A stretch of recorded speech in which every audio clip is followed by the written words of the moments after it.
Smart city વડોદરામાં ઘણીવાર street light બંધ રહેવાને કારણે રાત્રિના સમયે રાહદારીઓ અને વાહન ચાલકો મુશ્કેલીમાં મુકાય છે। આ અંગે અનેક વખત તંત્રને ફરિયાદો પણ મળતી રહે છે। ત્યારે વડોદરા શહેરના પૂર્વ વિસ્તારમાં આવેલા સરદાર એસ્ટેટ વિસ્તારમાં પાણીની ટાંકી પાસે ચકચારી ઘટના બની હતી।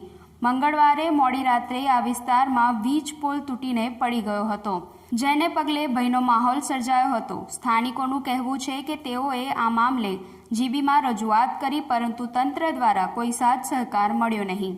ત્યારે સ્ટ્રીટ લાઇટનો વીજ પોલ અચાનક તૂટીને પડતા મોટી દુર્ઘટના સર્જાઈ શકે તેમ હતું।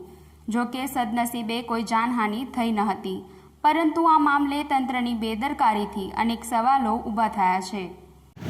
આવા સરકારી અધિકારીઓને કહેવા મુજબ કોઈ કામ થતું નથી।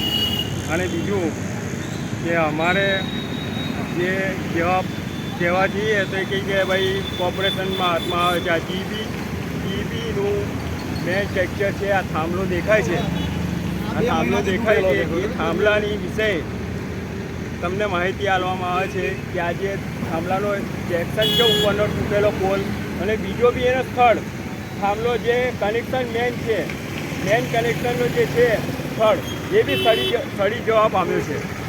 અને એ અધિકારી આળા કાન કરે છે, અને એમને એ જાણવાનું એટલા માટે છે કે કંઈ એ એમને કહેવા જઈએ તે કે કોર્પોરેશનવાળાને હાથમાં જાય છે।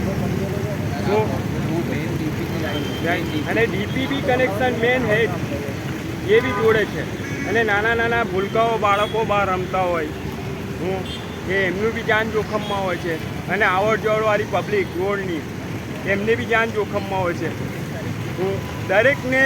દરેકનો માટે આ મારે કહેવાની એક નમ્ર વિનંતી છે। કયો વિસ્તાર છે આ JP Nagar 144 quarters main road Sardar estate પાણી ટાંકી।